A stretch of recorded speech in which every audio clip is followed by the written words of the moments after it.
కార్తీక మాసం 11వ అధ్యాయం. పురాణ శ్రవణ మహత్యం. కార్తీక మాసంలో జనార్దుణ్ణి అవిసెపూలతో పూజించినట్లయితే పాపాలన్నీ నశించిపోతాయి. అంతేకాకుండా ఆ విధంగా పూజించిన వాడు చాంద్రాయణ వ్రత ఫలితాన్ని పొందుతూ, అచ్యుతుని గరికపోచలతోనూ దర్భల కొనలతోనూ పూజించినట్లయితే వాని సూక్ష్మ శరీరం నశించి పరమపదాన్ని పొందుతారు. భక్తితో శ్రీ మహావిష్ణువును అనేక రంగుల వస్త్రాలతో పూజించినట్లయితే అతడు ఉత్తమ ఫలాన్ని పొందుతాడు. కార్తీక మాసంలో స్నానమాచరించి దీపతోరణాలతో అర్చించినను, పురాణాన్ని విన్నప్పటికీ వినిపించినప్పటికీ ఎటువంటి కలుషాలైనా కరిగిపోతాయి. ఇందుకు సంబంధించిన ఒక ఇతిహాసం ఉంది. ఈ కథ పాతకాల్ని బోకార్చి ఆశ్చర్యం కలిగే విధంగా ఆయురారోగ్యాలను పెంపొందిస్తుంది. ఒకానొప్పుడు కళింగ దేశంలో మందరుడనే బ్రాహ్మణుడు ఉండేవాడు. అతని అదృష్టం వల్ల అన్ని శుభలక్షణాలు, పతిభక్తి గల సుశీల అతని భార్యగా ఉంది. మందరుడు విప్రకర్మలైన స్నాన సంధ్యానుష్ఠానాలను వదిలిపెట్టి సేవాకృతి స్వీకరించాడు. అతనికి జీవనోపాయం కూడా తెలియకపోయింది. ఆ పరిస్థితులకి కూడా సుశీల తన భర్త మీద ఎప్పుడూ అసూయపడ్డం కానీ, బ్రతుకు తెరువు తెలియని బడుగు బాపడని నిందించడం కానీ చేయలేదు. ఆ బ్రాహ్మణుడు సేవకావృత్తి చేయలేక, బ్రతికే త్రోవ తెలియక కత్తిని చేత్తో పట్టుకుని అడవులకు పోయి దారులను అడ్డగించి ధనాన్ని అపహరించేవాడు. ఇతర దేశాలకు పోయి అక్కడ వస్తువుల్ని కొని తెచ్చి కుటుంబాన్ని పోషించుకునేవాడు. మందరుడు ఒకనాడు అడవిలో బాటసారి అయిన ఒక బ్రాహ్మణుని పట్టుకుని వానిని ఒక మర్రి చెట్టునకు కట్టివేసి అతని వద్దనున్న ధనాన్ని లాక్కున్నాడు. ఇది చూస్తున్న దుర్మార్గుడైన బోయవాడు కత్తితో ఇద్దరినీ చంపి ఆ ధనాన్ని తాను తీసుకున్నాడు. ఇంతలో గుహలో నిద్రపోతున్న పులి గుహలో నుండి వెలుపలికి వచ్చి ఆ బోయవాని మీద పడింది. బోయవాడు కోపంతో ఆ వ్యాఘ్రాన్ని చంపి తాను కూడా ఆ పులి వల్లనే చనిపోయాడు. ఈ విధంగా బ్రాహ్మణులిద్దరూ ఒక వంక, బోయవాడు పులి ఒక ప్రక్క చనిపోవడం, ఇంతలో యమదూతలు వచ్చి ఆ 4 జీవాల్ని తీసుకుపోవడం జరిగింది.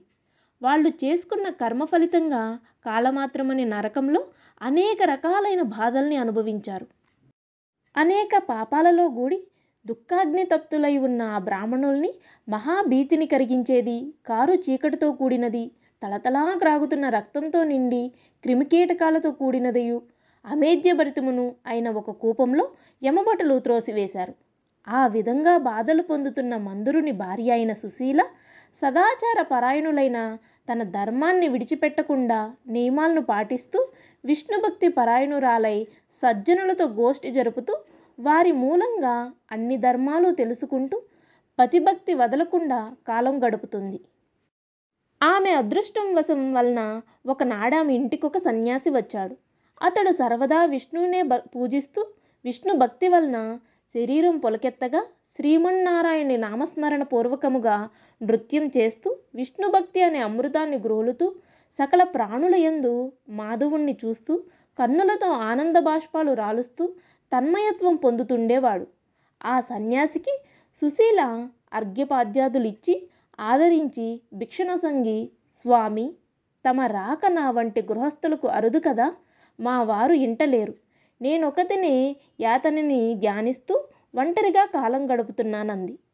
ఆమె మాటలు విన్న యోగి, అమ్మా, సాయంకాలం విష్ణు భగవానుని మ్రోల పురాణం చదవాలి, నేను తీసుకుని వస్తాను, వత్తి ఒకటి చేసివు, నేడు కార్తీక పౌర్ణమి, ఈవేళ దీపదానం మొదలైన వాటిని చేసిన వారి పుణ్యం అపారం అని చెప్పాడు.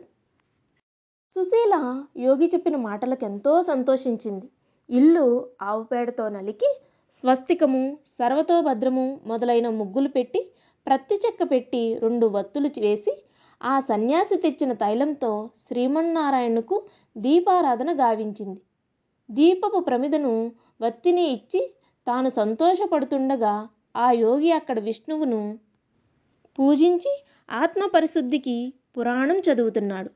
తర్వాత సుశీల ఇంటికి పోయి అందరినీ పిలుచుకుని వచ్చింది. వచ్చిన వారితో కూడా తాను ఏకాగ్రత చిత్తంతో పురాణం వింది. తర్వాత ఆ యతి తాను వచ్చిన త్రావుకు వేరొక గ్రామం వెళ్ళిపోయాడు. సుశీల భగవద్ధ్యానం చేత తత్వజ్ఞానం వలన ఏ పాపాలు లేకుండా మరణించింది.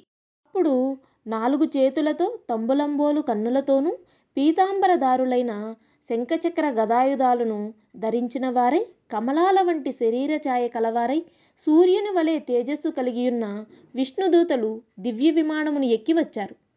ఆ విమానం నందనోద్యానవనంలో పూచిన అనేక రకాల పువ్వులతోనూ, ముత్యాలు, పగడాలు, రత్నాలు మొదలైన వాటితోనూ, వింత వింత భూషణాలతోనూ, అమూల్యమైన వస్తువులతో అలంకరింపబడి ఉంది.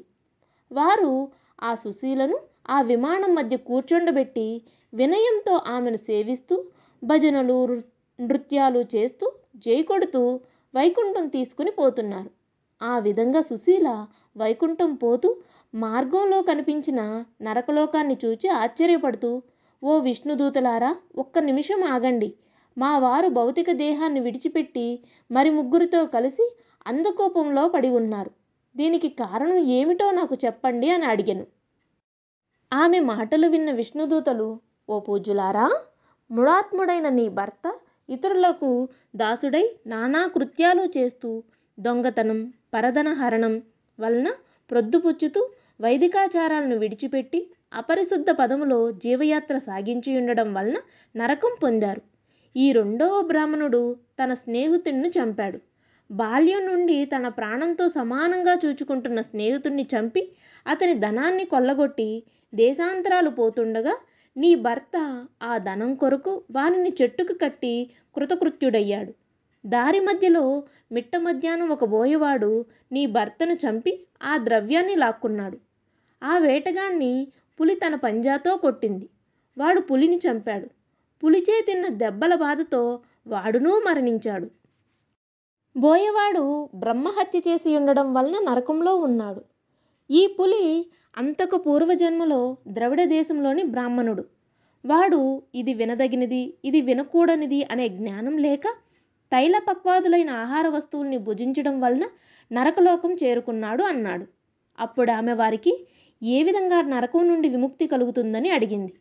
అప్పుడు వారు, అమ్మ, కార్తీక మాసంలో నీవు పురాణ శ్రవణంచే సంపాదించుకున్న పుణ్యాన్ని నీ భర్తకును, ఆ యతికి వత్తిని, ప్రమిదను ఇవ్వడం వలన కలిగిన పుణ్యాన్ని, పులికి వేటగానికి పురాణ శ్రవణానికే అందరినీ పిలిచినందువలన కలిగిన ఫలితాన్ని స్నేహితుని చంపిన వానికి ఇచ్చినట్లయితే వారు నలుగురూ విముక్తి కలుగుతుంది.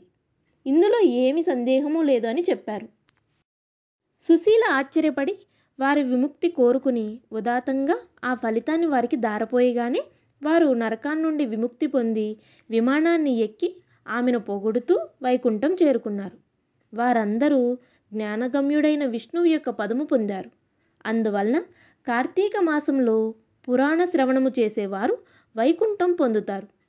ఈ దివ్యమైన చరిత్ర విన్నవారికి కర్మత్రయులైన కాయిక, వాచిక, మానసికాలుగా సంపాదించుకున్న పాపాలన్నీ వెంటనే నశించిపోతాయి. ఇది శ్రీ స్కాంద పురాణాంతర్గత కార్తీక మహత్యమందలి 11వ అధ్యాయం సంపూర్ణం.